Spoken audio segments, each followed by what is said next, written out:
Okay, Docker getting started. So we're going to take a look at Docker architecture one more time, and we're going to actually move on to the installation of Docker, and we'll talk about the concept of Docker machine. So Docker machine is Docker host, okay, in the picture, and Docker client, and we are going to see how we can pull images and install those Docker images into Docker host or Docker machine. And we are going to actually search some images from Docker registry, and we'll talk about the types of Docker images, and then we are going to actually see a GUI version of this Docker client called the Kitematic. Okay, so Docker architecture is something that we just talked about in previous presentation. So just go over this one more time. Image is basically a files and the configuration of your application. So this is the one that you build to be executed in some Docker container instance. So containers are running instances of Docker image, and basically containers run the actual applications. Docker daemon is basically it's a background service running on a host Docker machine that manage building and running and distributing Docker containers. Docker client is a command line tool that you can use to interact with a Docker daemon, and Docker hub contains repository of Docker images, and it also contains the Docker registry, so it provides all the list of Docker images that you can actually pull and run. Okay, moving forward. Let's see Docker installation. So it depends on your, let's say, platform. You could actually download native Docker package, or you are going to use what is called a Docker toolbox. Okay, so these are the platform requirement: Windows 10 Pro and Mac OS 10.10.3 Yosemite and newer version, or Linux. Okay, so if your platform is one of this, then you should be able to download from this location, and you should be able to actually install it. Okay, all right. So these are Docker for Mac, Docker for Windows, Docker for the Linux, right? If you have old models of Windows, including Windows 10 Home, which I have. I don't have Windows 10 Pro, so I have I'm not qualified. My machine is not qualified to use this guy. In that case, you should be able to download what is called the Docker Toolbox. In fact, even if your machine is one of these platforms, you should be able to still use Docker Toolbox, and that's what we are going to actually use. So if you click Docker Toolbox, you should be able to download a Docker Toolbox. Download here. So in my case, this is the native version of it, and this is the Docker tool version of it. Okay, so if I try to install this guy, it will actually let me know that my machine is not one of those qualified platforms. So let me actually just run this guy, and it will actually give me a sign that I cannot actually run this one in native form. So this is what you are going to see. Hyper-V is not available on Home editions, Windows 10 Home edition. So please use Docker Toolbox. Okay, so this is, I assume, most of the cases for you guys. So now I should be able to run this Docker Toolbox exe, which is what you actually download right here. Okay, so let me just run the installation of this guy.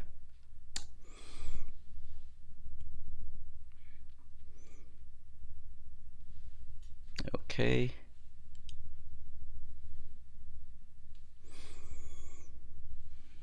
So you basically click next, choose the default directory, and already exists in my case because I actually uninstalled it just before the code camp. So I'm going to just use the same directory, and next, and basically create the virtual box host. Okay, next, and install. So it's going to install it.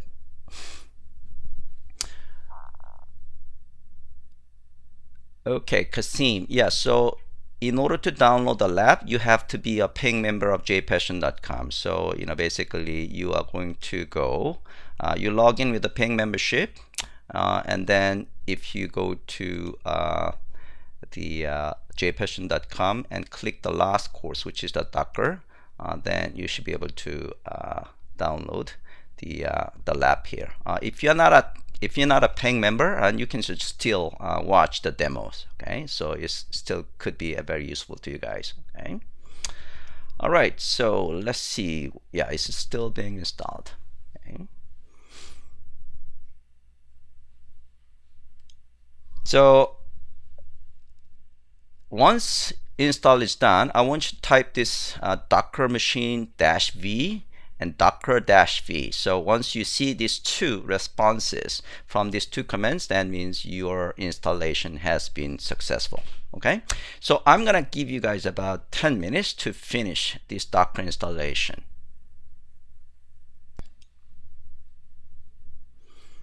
Okay, so let's talk about Docker machine.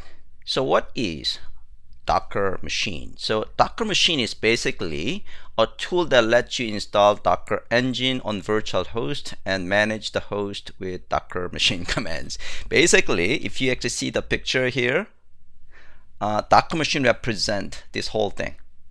Okay, so Docker machine is represented by this Docker host. All right, so you can use Docker machine to create Docker host. Right now we are actually using our local PC or Mac, right, or Linux machine, but you could actually have Docker machine on your company network, or it could be on the cloud such as AWS. Okay? In order to use Docker machine, in order to basically interact with the Docker machine, you are going to use Docker machine command. So by using Docker machine command, you should be able to start, inspect, stop, and restart Docker machine, okay, or Docker host. Okay, so a bunch of things. So basically, you can say Docker machine. By the way, in Docker machine and Docker commands, the first thing you might want to do is to get the help message, help display. So always use --help, something like this, and then it will give you the description of Docker machine command. Okay. All right, so that is basically what you do. Docker machine --help, and you get this help screen. And there are actually several commands that you can execute with a Docker machine. And if you want to get the help message on each of these commands, you can say Docker machine. And if I want to see the, for example, active help, again, say active and --help. Okay, so you're gonna actually use this help, quite often, because we are actually getting exposed to this Docker machine commands moving forward. Okay, so in order to start Docker machine, you are going to say Docker machine start. If you don't specify the name of the Docker machine, it will start the default. Okay, and if you want to see the status of a particular Docker machine, you say Docker machine status. Okay, so again, if you don't specify Docker machine, it will use default. Okay, you can stop the Docker machine by using Docker machine stopped. Okay, so you can specify either default, or if you don't specify default, then it will just assume it's the default. If you are starting a different Docker machine, then you have to specify the name of that Docker machine. We're gonna actually do all this is in the lab. Okay, so I just want to actually show you the big picture first. Okay, so Docker machine basically representing this Docker host. So if you say Docker machine start default, it will start the Docker host called the default. Okay, and this Docker machine will actually have a set of images, and from the images you should be able to create containers of running application. Okay, so once you in fact create a Docker machine in VirtualBox, you should be able to see in fact the name of the default Docker machine. In this case, I also created my host Docker machine. Okay, this is running and this is actually not running. All right. Okay, so if you want to see the list of Docker machines, you say Docker machine ls. Then it will list all the Docker machines that have been created. Docker machine IP, it will actually get the IP address of the default Docker machine. If you say Docker machine IP and the name of your Docker machine, then it will give the IP address of that particular Docker machine. What is the IP address is all about? The thing is that each Docker machine has to be communicated through a port. So it has its own, each Docker machine is you can think of it, is actually another machine, right? On a port, in fact. So in order to communicate with a Docker machine, you have to actually use an IP address of it. Right? So suppose if you have multiple Docker machines running at the same time, each of those Docker machines will be assigned a different IP address, and that IP address is the one that you have to use from your command from the Docker client to communicate with it. Docker machine URL, give the URL of the default Docker machine. So basically it will give IP address and the port number of that Docker machine. Okay, so it gives you another set of Docker machine commands. So here, this is the way you are going to create a Docker machine. So you say Docker machine create another machine, and then if you say Docker machine ls, it will give you a list of all the Docker machines in your system, and one of them is in fact active. So this is active, is like a star, and it's actually running on VirtualBox. This is a running state, and this is a URL. Okay, so this is the IP address, and this is the port, and this is a version. So you can say Docker machine IP. Again, if you don't specify default, then it will assume default. If you don't specify Docker machine name, I should have said, then it will assume it is a default Docker machine. So it will give you an IP address of it. URL is basically the same information, IP address plus the port it is listening to.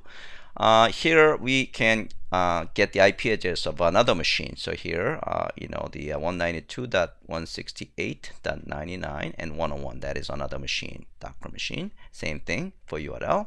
And you can call active, and basically it will tell you what is the default Docker machine it is actually talking to. By the way, the active means, the Docker host a particular client is actually communicating with.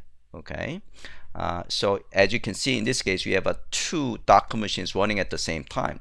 So the concept of active is actually from a client perspective. Active means what is the Docker machine a particular client is communicating with. Right? So if you don't understand what I'm just talking about, don't worry about it. We'll actually do the lab. Okay, so moving forward, let's do the lab. So we're going to actually exercise all these things in the lab. Okay, so the first thing I want you to do is Docker machine help, which I just did. Docker machine help. So whenever you're not sure what command you want to use and how that command is supposed to be used, make sure you are going to get the help. Okay, so that's the first thing I want you to do. And again, if you want to get the help on active command, so you can say Docker machine active -- help. Okay, and you get the help. And then Docker machine status. If you don't get the status, then you can say status help. You can actually use the dash help, -h. Okay, that's fine. So instead of -- help, you can say just a single hyphen and then h. And now we are going to actually see whether there are any Docker machines created. So let's say Docker. Let me actually move this guy up here. Docker machine ls. So right now we don't have any Docker machine created. So we are going to create a default Docker machine. So I'm going to give you guys the lab time. So don't feel pressure that you have to do it right now with me. Okay, so I want you in fact just watch what I do here, and then you will do the lab yourself. Okay, so I'm going to create the Docker default machine. So Docker machine create default. Okay, so it's creating a Docker machine.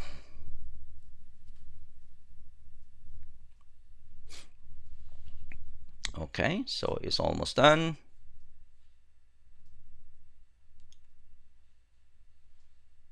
Now we're going to actually list the Docker machines, and we should see default is in fact the listed as in this case only Docker machines we have.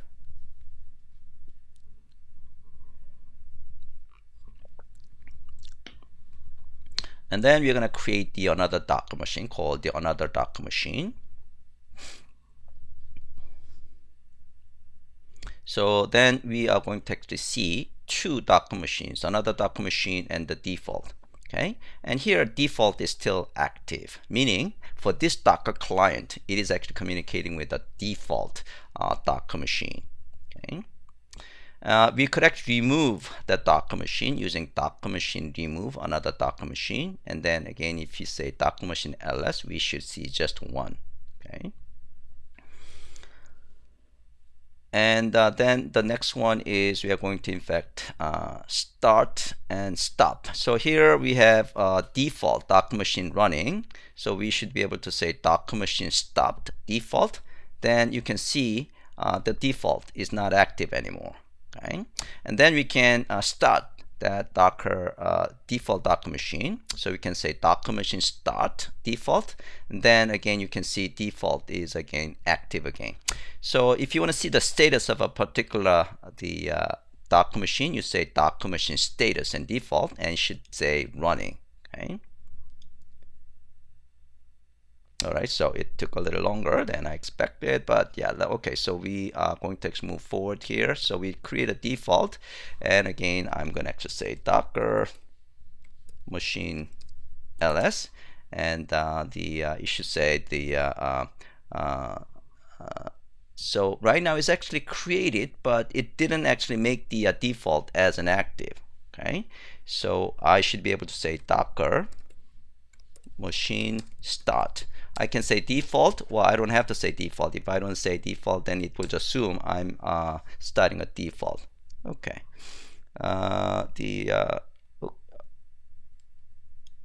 Okay, so now Docker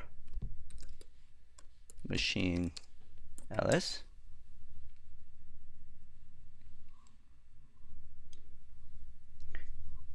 Yeah, it is running, but I'm not sure why it's actually say that it's not active. Okay, so let me see. This machine has been allocated an IP address, but Docker machine could not reach it successfully. SHE4 the still works, but computing the exports for such as, but it may not work properly. You may need to add route manually. Use another related workaround. Oh, okay. So this is actually something new. Let me actually start the new command tool. So Docker. All right, so I'm gonna actually have this one kind of go through these things, and I'm gonna actually ask you guys to do the lab yourself. So here, Docker machine create another Docker machine, so it's gonna create another one, and then Docker machine ls, and so it's active, and again you can start and stop Docker machine, and then you can display the IP address of the Docker machine. So you can say Docker machine IP, and that should be the address of this guy. Okay, and again we're going to actually take a look why this is in fact used, why we need this IP address later on. Okay, so you can specify the name of the Docker machine, in this case the default. You can get the URL and things like that. You can take a look at the VirtualBox. So in this case, you should be actually see VirtualBox in one of the icons in your desktop. So here, this is the VirtualBox, and you should actually see the default. Okay, yeah, it is running. Okay, so that's something I want you to take a look. Okay, and for your own exercise, try the following Docker machine commands. Once you actually stop it and restart it, actually you don't have to actually, you can actually use a restart for the running Docker machine. Okay, and also we actually tried the Docker status. Okay, so I'm gonna give you guys about maybe 5 to 10 minutes to try exercise 2. Okay. In the meantime, I'll figure out what's going on my machine. Let me see what the question is from. All right. This is a pretty long message. Let me just extend this guy.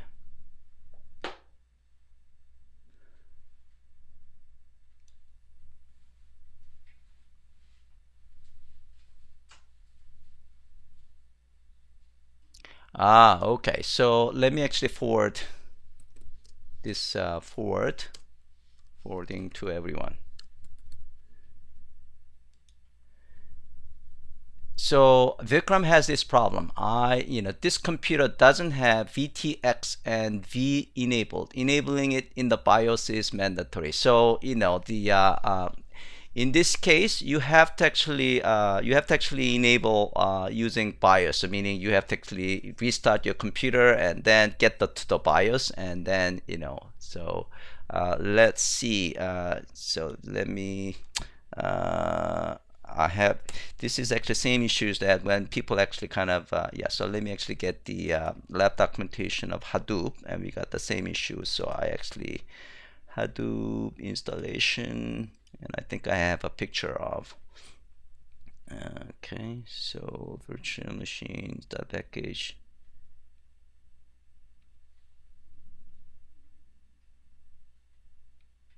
Let me see what I have. Okay, the BIOS. Oh, okay. So this is the if you experience the following, this is the problem that you probably experienced. So I think what you can actually Google it for is let's see, so enable, so Google BIOS, maybe Windows BIOS, enable virtualization. Okay, so if you Google like that, then so it will give you a BIOS step to do this. So power on the machine and open BIOS. Then open the processor menu, processor setting menu may be hidden, blah blah blah, and enable the virtualization technology known as VT. Okay, so this is something you have to do. I think a couple of other people have experienced the same thing. I believe Brahmaji, I think you actually have the same issues, right? So please, if you experience any of those environment, any of these, the issues, then you have to actually do this step. Okay, Raghu running pre-create check, error pre-create check. Yeah, so you got the same issues, Raghu. So VT and all that stuff. So I had to environment setting in shell to get active to. So this is something we're gonna actually do later on. Scott, yeah. All right, so I see all the issues. Okay.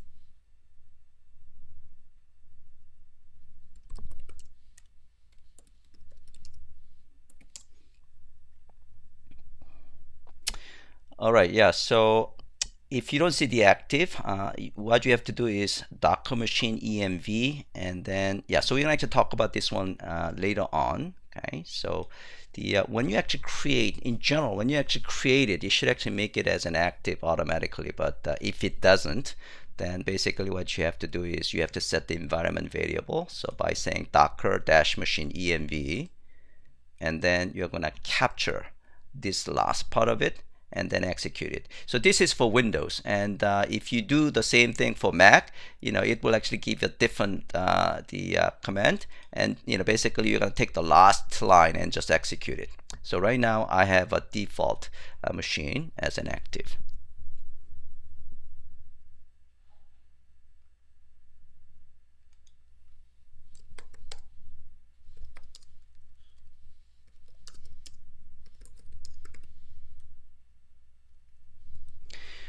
You don't have to reinstall the Docker.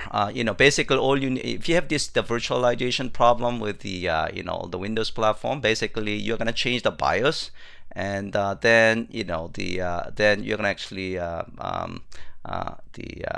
you should be able to actually create the Docker machine at that point. You don't have to reinstall Docker package.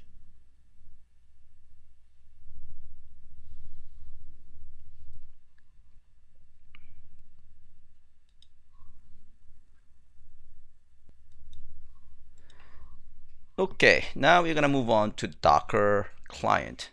So in order to communicate with the Docker machine, Docker client has to have some set of environment variables. Okay, so in order to get the list of environment variable that you need to set, you are going to say Docker machine env like this. Oops, Docker machine env. Okay, then it should give you a list of all the Docker environment variable that need to be set in order to communicate with a particular Docker machine.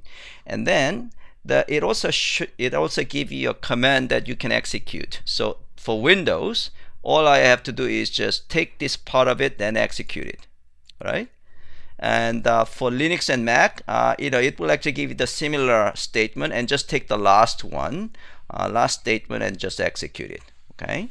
So once you have executed it, then you should be able to actually get all this environment. For example, in my case, set, and then if I say grep doc, then I can see it is set. It has set, in fact, these 5 environment variables, and this is the Docker host is communicating with, and this is the default Docker machine. Okay, and now you can say Docker version.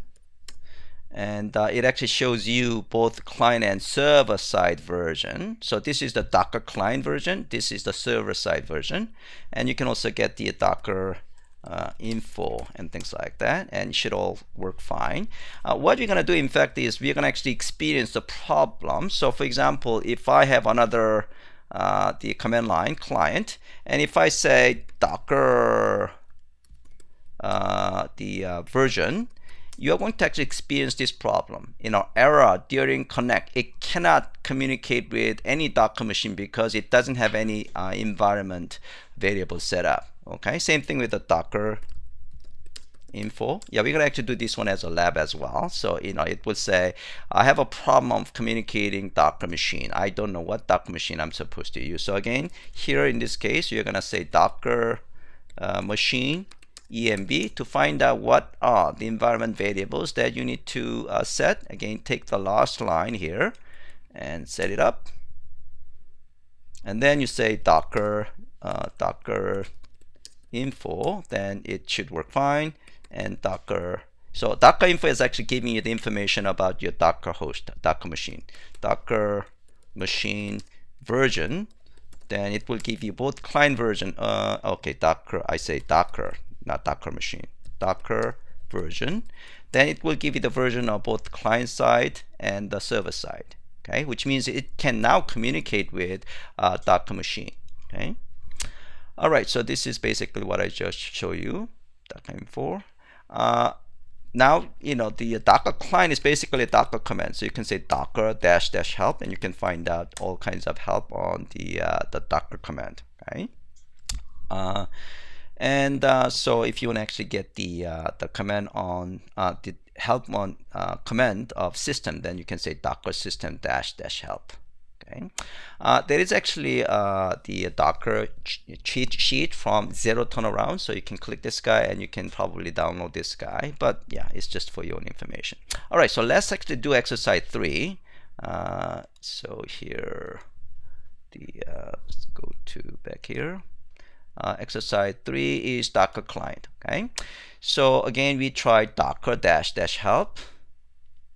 All right, and you can actually get the Docker container -- help. So container is one of the command that you can execute here. Okay, so Docker container. Yeah, here you go. Okay, all right, so that is the display of help. Okay, now we can actually see Docker version. So say Docker version. Then you should actually see the Docker version of it. And so this is the one that I demonstrated. Until you set up the environment variable, right? again, if you say Docker version, it showed the Docker client version because Docker client version can be accessed, but the server information cannot be displayed because it doesn't know which Docker machine is communicating with. So that's the reason you say Docker machine env to get all the environment variable to be set up. And one of the environment variable is which Docker machine you are actually talking to. So that is the Docker host environment variable. Okay. And then you're going to just take the last line and execute it, and that will set all these environment variables. Okay. All right, so now we can say Docker info. It should actually display the server side information. And when you say Docker version, it will give you information. Yeah, okay, so this is the Docker info is basically information about the Docker machine. Okay. Docker version give the version number information of the not only for the client but also Docker machine itself. Okay. All right, so now 3.3, we are going to actually create a brand new Docker machine. Okay, so we're going to say Docker machine create my Docker machine. So I'm creating a new one.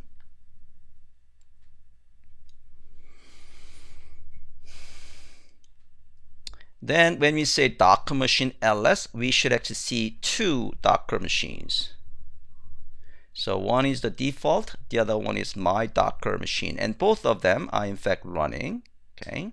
Now in order to communicate with my Docker machine, then I am going to say Docker machine env and then specify the name of the newly created Docker machine. Okay. And then you can see we have to set up the environment variable to that particular Docker machine. So here you are going to execute this command, and here you can see you are communicating with a new Docker machine called the my Docker machine, right? So once you actually execute this line, you have set up the environment variables communicating with my Docker machine. Okay.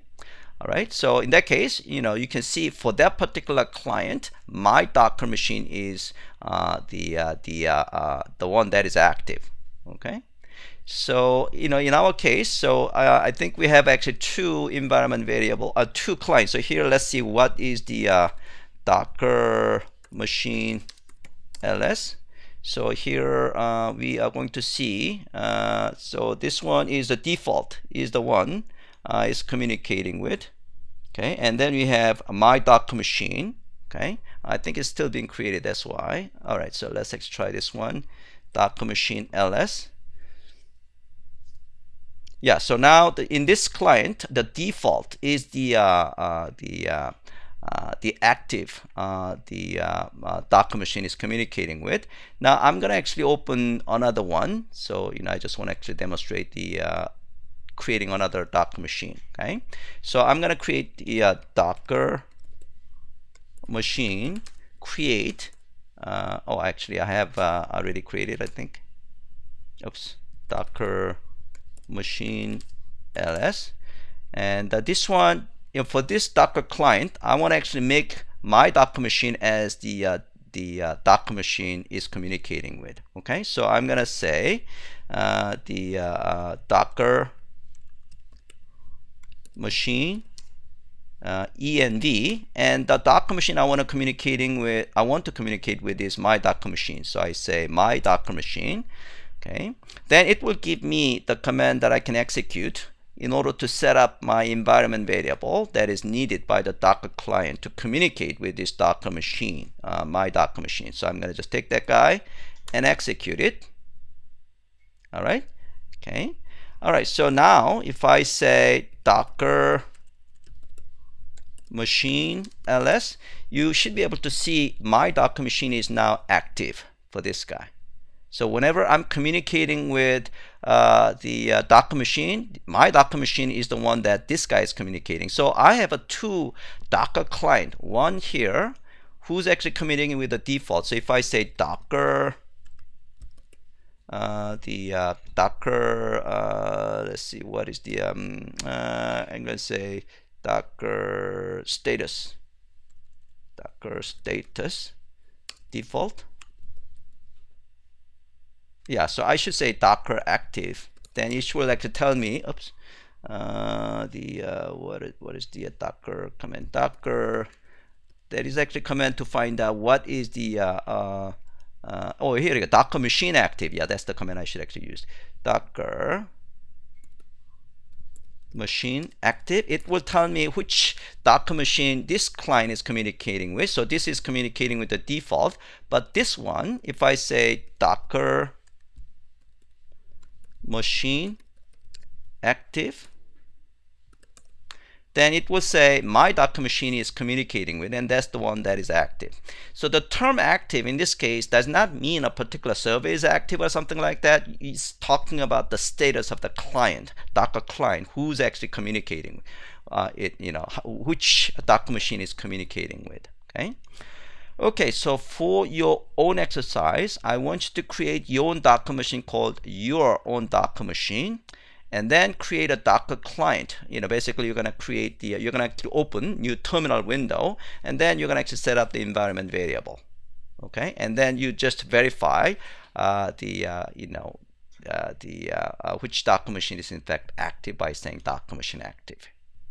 Okay, so I'll give you guys about 10 minutes to try this exercise. Now let's talk about Docker images. So Docker images, could be downloaded.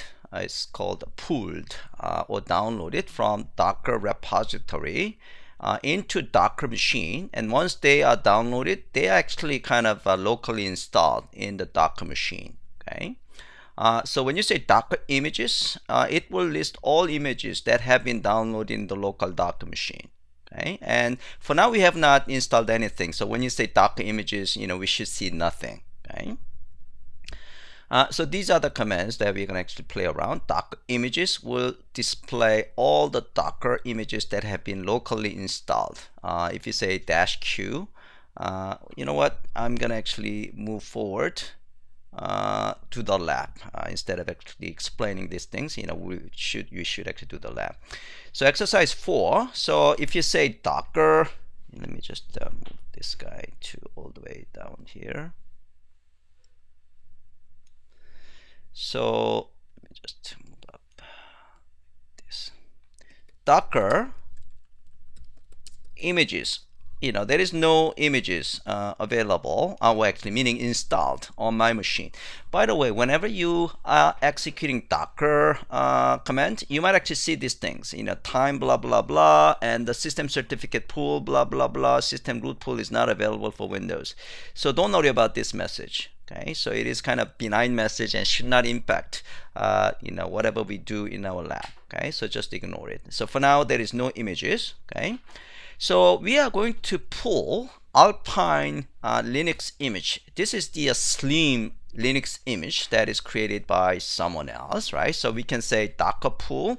You're going to use the pull command to pull an image from Docker repository. So let's say Docker pull Alpine. Okay.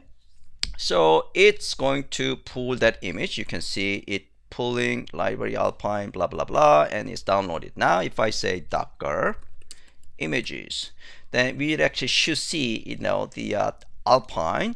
The image ID is this, and it's created 5 weeks ago, and the size is 3.99 megabytes. Okay.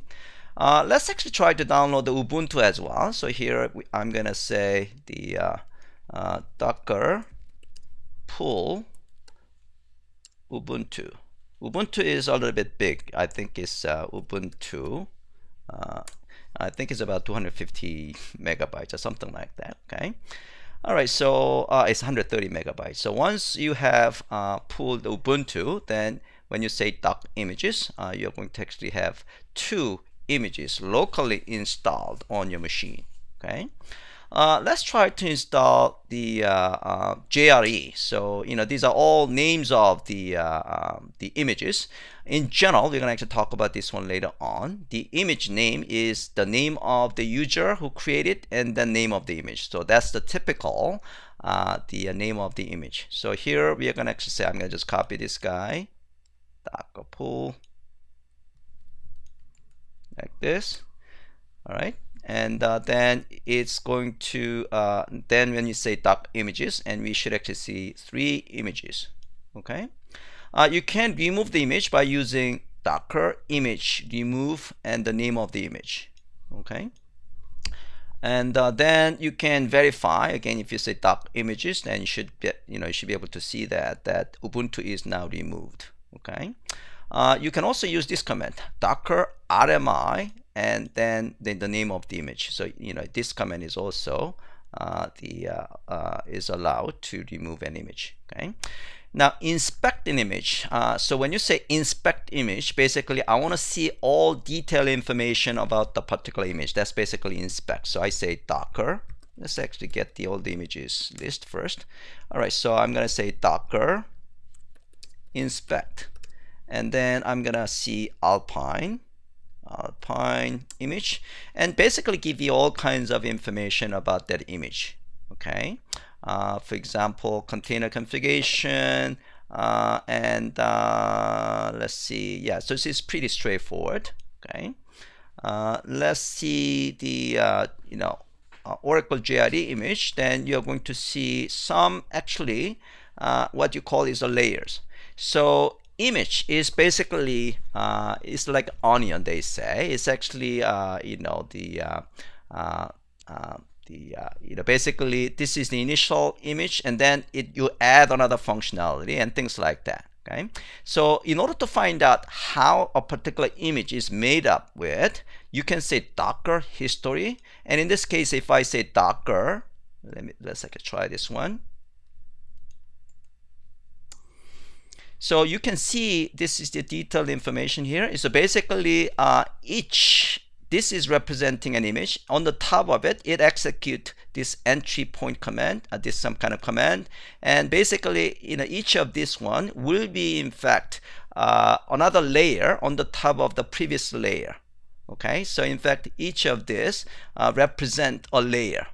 Okay, so that is in fact what is called the layer. So when you say layers, each of this is representing a particular layer. So this is the beginning layer, I would say, and then this is a second layer and third layer and things like that. So when you actually see history, basically this number of this layer should actually match the number of layers that you see in the result of the inspection. Okay, and so here Alpine is very simple one, so that's the reason you have a single kind of layer. Okay. Ubuntu has, let's say, 6 layers. Okay.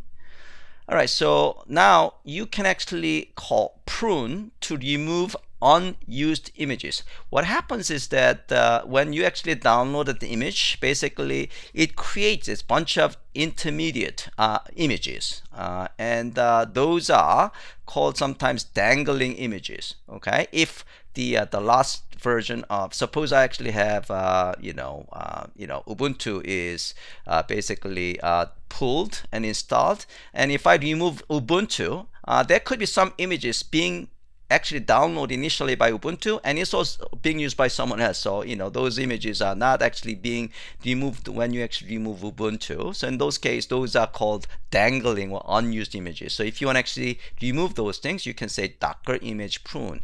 So let's see if I say docker images, and yeah, I don't have any dangling images. Okay, so later on we probably have some kind of dangling images experience later on. So in that case, you can say docker image and prune, then it will actually remove all those unused images. Okay, so this one doesn't really demonstrate that because we don't have any dangling images at this point.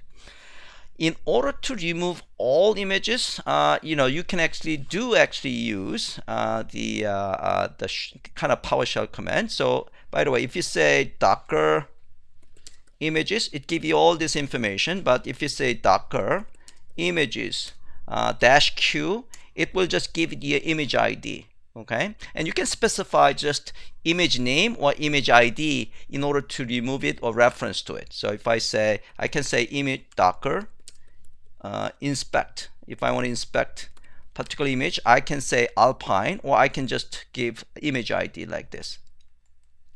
Okay, so I can use either image ID and image name. So if I want to remove all images, so what I can do is, I want to actually say docker images, and dash q is actually providing the list of all Docker image IDs. Okay, and then you should be able to actually use this command, Docker image remove, and this is the $ and Docker image q. So what it happens is that you're going to execute this guy first, and the result of it, so I execute this guy, is actually a list of all the image IDs, and then basically I'm removing all those. Okay, this one is not going to work in the command line of Windows, native command line Windows. So you have to actually use the PowerShell of Windows. Okay, in order to get the PowerShell, I'm going to actually talk about this one later on. Basically, what you can do is, unless you already installed the PowerShell on Windows, what you can do is, there is what is called the Kite. What is that? Oh, here. So Kitematic is a GUI tool that is automatically installed when you install Docker Toolbox or Docker native package. So you should see this one. So when you double click it, and it's GUI application, and then what you can do is, it actually provides the PowerShell. Okay, so I'm going to select the use VirtualBox.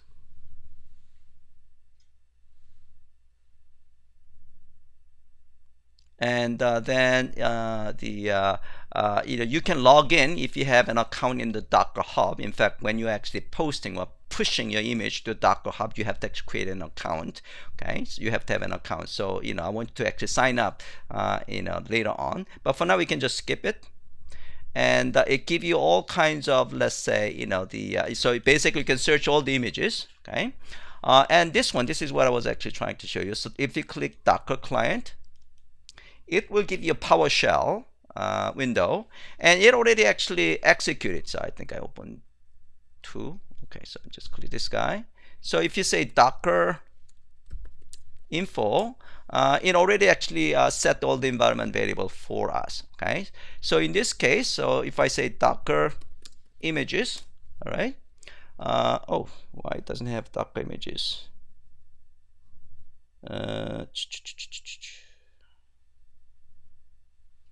Yeah, it should actually set the Docker. Interesting. It should actually set the Docker environment variable already for me, but it looks like it didn't. This is the first time I actually see this one. So let's see. I'm gonna just copy this one, execute it. Okay, so now Docker images. That's interesting. Okay, I'm not sure why it's okay. Now Docker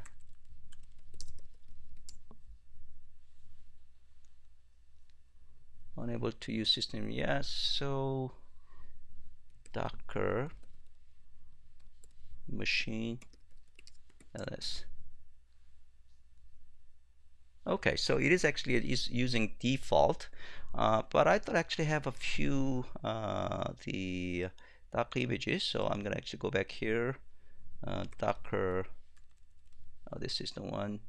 So let's make sure Docker machine ls, and so default is the Docker machine I'm communicating with. So let's actually see Docker images. Oh, I have not installed anything yet. Okay, so I'm gonna just install. Yeah, I'm gonna actually pull Alpine. Yeah, I thought I did some exercises, but okay. So I actually have Alpine here. Okay, so now if I say Docker images, I should have Alpine here.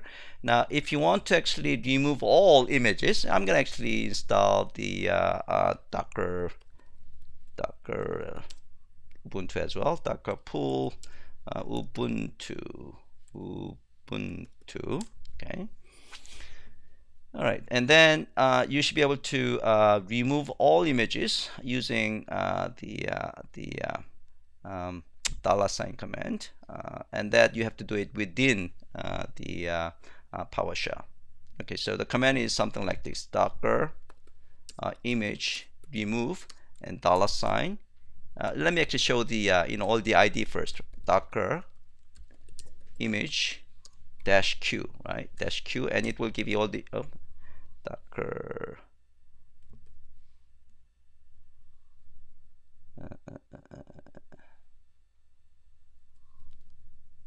Docker.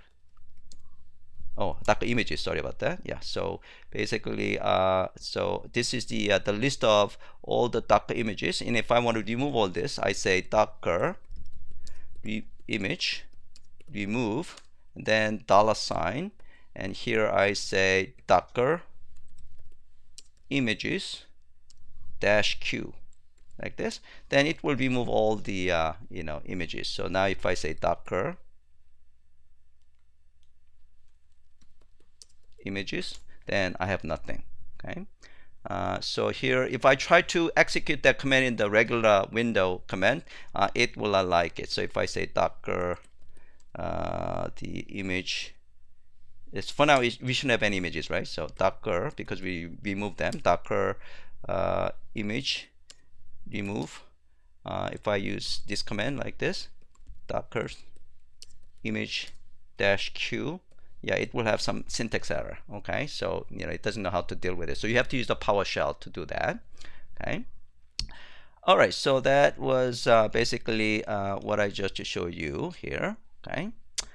Okay. Yeah. So I'll give you about I'll give you guys about 5 to 10 minutes to do exercise 4. So you're basically playing around with the images.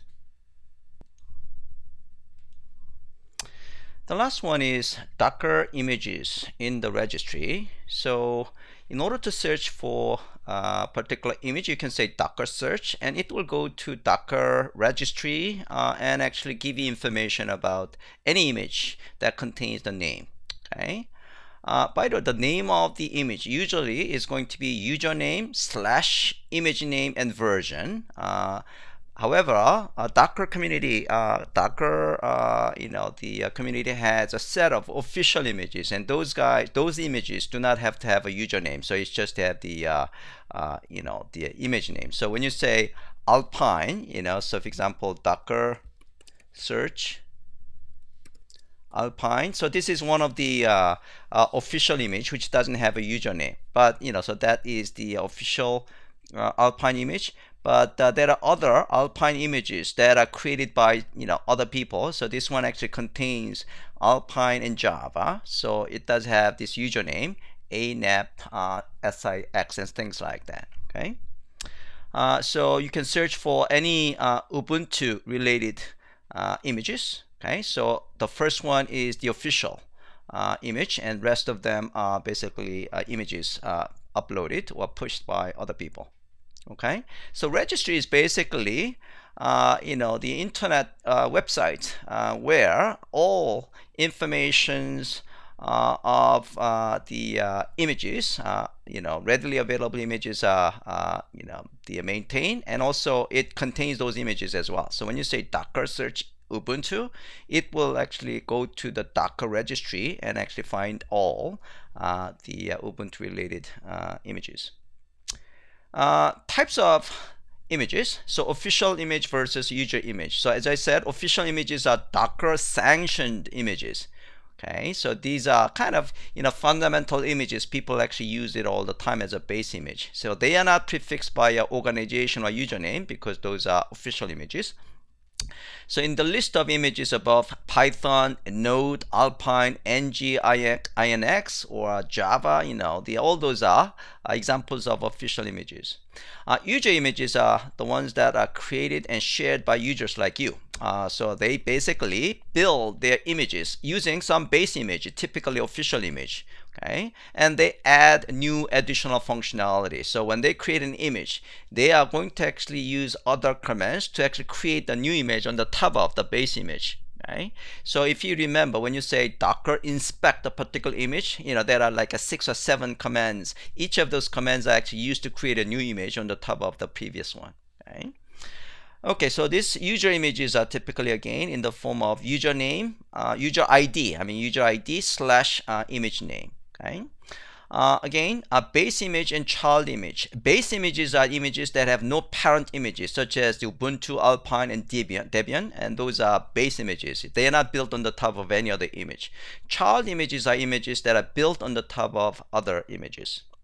So if you actually go to hub.io docker.explore, you are going to actually see list of all official images. Okay, so for example, Nginx, Nginx, Redux, and the BusyBox, Ubuntu, and the Node, things like that.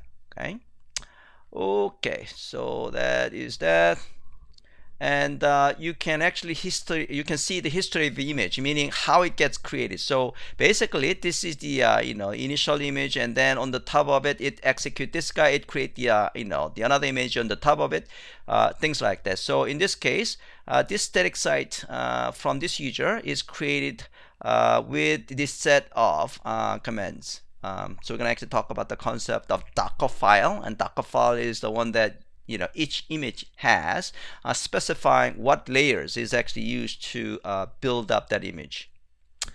Okay, so that is the exercise 5. Yeah, so let's actually do exercise 5. Exercise 5 is, so we're gonna actually search for Java. So if you say Docker search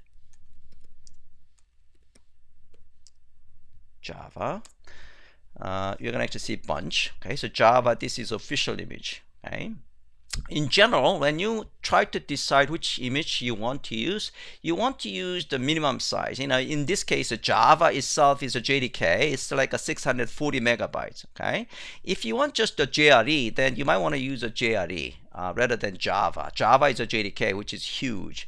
So if you say Docker JRE search JRE, we have a JRE image. So if you have image that you just want to run, then it doesn't have text, use a JDK, for example, like a compilation, then you want to use a JRE, and JRE is a lot smaller than Java image. Okay, so usually try to use, in most cases, try to use the smallest possible image for your job. Okay, so this is Java. This is for Java 8. Yeah, by the way, the name could have the version number. If you don't specify the version number, then latest is actually assumed as a default. Okay, so in this case, I'm searching for Java 8. Okay,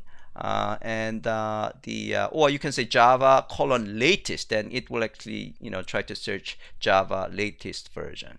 Okay, this is actually searching for Mongo. So these are all official images. Okay, we just take a look at the explorer of the Docker images. Okay, all right, I'm gonna actually finish up the Kitematic as well, and then I'll let you guys actually do the exercise. So Kitematic is a GUI application for managing Docker containers on Mac and Linux and Windows. It comes with a Docker installation. Okay, so you should already have it.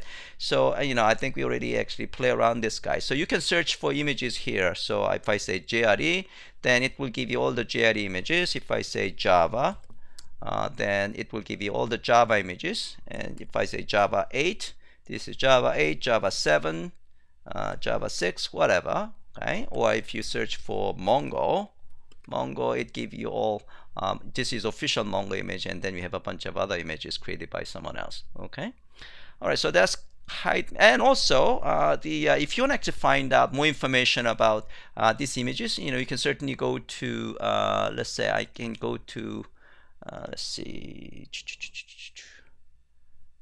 what is the link I can go to?